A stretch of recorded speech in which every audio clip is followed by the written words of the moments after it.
નમસ્કાર, આપ જોઈ રહ્યા છો ઇન્ડિયા ન્યૂઝ ગુજરાત અને હું છું આપની સાથે કોમલ અગ્રવાલ। શરૂઆત કરી મહત્વના સમાચારોથી। રાજકોટની વાત કરવામાં આવે, જ્યાં જિલ્લાના ધોરાજી તાલુકાના ઝાજમેર ગામ નજીક આવેલી પુલનું સમારકામ લાંબા સમયથી શરૂ ન થતા સ્થાનિકોમાં ભારે રોષ જોવા મળી રહ્યો છે। થોડા દિવસ અગાઉ પડેલા ભારે વરસાદમાં પુલની બાજુમાં બનાવવામાં આવેલ ડાયવર્ઝન ધોવાઈ જતા વાહન વ્યવહાર ખોરવાઈ ગયો હતો। જોકે તંત્ર દ્વારા પાકું ડાયવર્ઝન બનાવવાને બદલે માત્ર માટી અને પથ્થર નાખી કામચલાઉ વ્યવસ્થા કરવામાં આવી હોવાનું ગ્રામજનો આક્ષેપ કરી રહ્યા છે। છેલ્લા 15 થી 20 દિવસથી ભારે વાહનો માટે રસ્તો બંધ હોવાથી વિદ્યાર્થીઓ, 108 એમ્બ્યુલન્સ સહિત ઇમરજન્સી સેવાઓને પણ મુશ્કેલીનો સામનો કરવો પડી રહ્યો છે। જો તાત્કાલિક પાકું ડાયવર્ઝન બનાવી પુલનું કામ શરૂ નહીં કરવામાં આવે તો ચક્કાજામ અને ઝાજમેર ગામ બંધ સહિતના આંદોલનની મહિલા સરપંચ ચીમકી ઉચ્ચારી છે। ધોરાજી તાલુકાના ઝાજમેર ગામ નજીક આવેલ પુલની હાલત છેલ્લા ઘણા સમયથી બિસ્માર બની છે।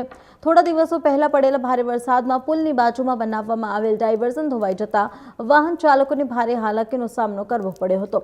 વરસાદ બાદ તંત્ર દ્વારા કાયમી અને મજબૂત ડાયવર્ઝન બનાવવાને બદલે માત્ર પથ્થરો અને માટી નાખીને કામચલાઉ ડાયવર્ઝન તૈયાર કરવામાં આવ્યું હોવાનો ગ્રામજનો આક્ષેપ કરી રહ્યા છે।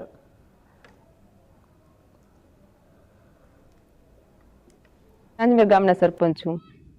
આ રોડ આપણે સુપેડી થી છેક જામનગર ને જોડતો રોડ છે અને સુપેડી, ઝાજમેર અને ઉપરના ઘણા બધા ગામોને જોડતો આ રોડ છે। થોડાક દિવસ પહેલા ખૂબ ભારે વરસાદના કારણે અહીંયા પુલનું કામ ચાલુ હોવાથી તેની બાજુમાં ડાયવર્ઝન આપેલો હતો અને તે ડાયવર્ઝન વરસાદના કારણે તૂટી ગયો છે।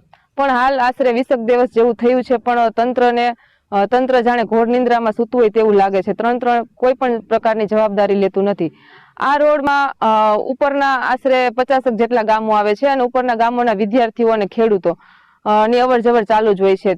તો પુલ તૂટવાના કારણે વાહન વ્યવહાર તો બંધ હતો, પણ સાથે સાથે જે ખેડૂતો છે તેને પણ ખૂબ જ મુશ્કેલીનો સામનો કરવો પડતો હતો અને વિદ્યાર્થીઓને તો ઘણીવાર તંત્રને રજૂઆત કરવા છતાં તંત્રએ કોઈ પણ પ્રકારની જવાબદારી માથે લીધી નથી। પણ સાચું કહેવાય ને તો કે તંત્રના છોકરા તો કઈ ભણતા નથી, કોઈ મોટા અધિકારીના છોકરા તો ભણતા નથી, તો તેને તકલીફની ખબર પડે। હાલ અમારે ખેડૂતોને અને વિદ્યાર્થીઓને ખૂબ તકલીફ પડે છે। તો મારું આપના માધ્યમથી એટલું જ કહેવાનું છે કે વહેલીમાં વહેલી તકે આ ડાયવર્ઝનનું કામ ચાલુ થાય અને રસ્તો રિપેરિંગ કરવામાં આવે, નહીં તો ઝાજમેર ગ્રામ પંચાયત દ્વારા રસ્તો પણ બંધ કરવામાં આવશે અને સંપૂર્ણ ગામ પણ બંધ કરવામાં આવશે। પુલ પણ તૂટેલું છે, એનું પણ તાત્કાલિક કામ શરૂ થાય? હા, ખરેખર તો નવા પુલ રિપેર કરવાની જરૂર છે। ડાયવર્ઝન કરતા તો પુલનું કામ રિપેરિંગ કરવામાં આવે તો મુસાફરોને, માણસોને તકલીફ અને ખેડૂતોને તકલીફ ન પડે। નામ મહેશ। ઝાજમેર જવા માટે આ રસ્તો ખરાબ છે। હું કાયમીનો છોકરા મૂકવા જાઉં છું, મને ફરીને આવવું પડે 20 કિલોમીટર, એટલે આ રસ્તો બની જાય। પુલનું કામ હજી ચાલુ નથી। કેવી તકલીફ? તકલીફ જાજી થાય, બહુ જાજી એટલે 2-3 જણા ગોથાઈ ખાઈ ગયા। આ ડાયવર્ઝન કાચું છે? શું કાચું છે? વરસાદ વધારે આવે એટલે ધોવાઈ જવાનું છે। કઈ રીતના બનાવ્યું?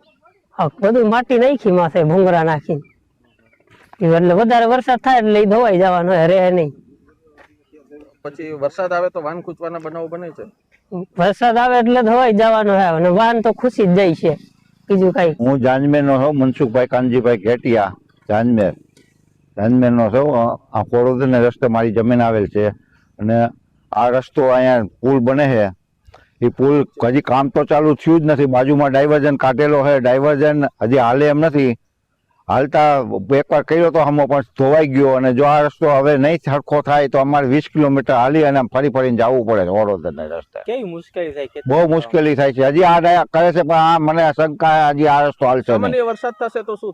તો પણ નહીં હાલે, તો પણ આ રસ્તો હાલે એમ જ નથી। આ કરવું જોઈએ સરખું, વ્યવસ્થિત। આ પુલનું કામ બંધ છે? શું પુલનું કામ બંધ છે? હા, કેવી હાલાકી થાય છે? હાલાકી બહુ ખરાબ છે। અટાણે મોટું વાહન અને 108 અટાણે હાલી હગે એવી કોઈ શક્યતા જ નથી।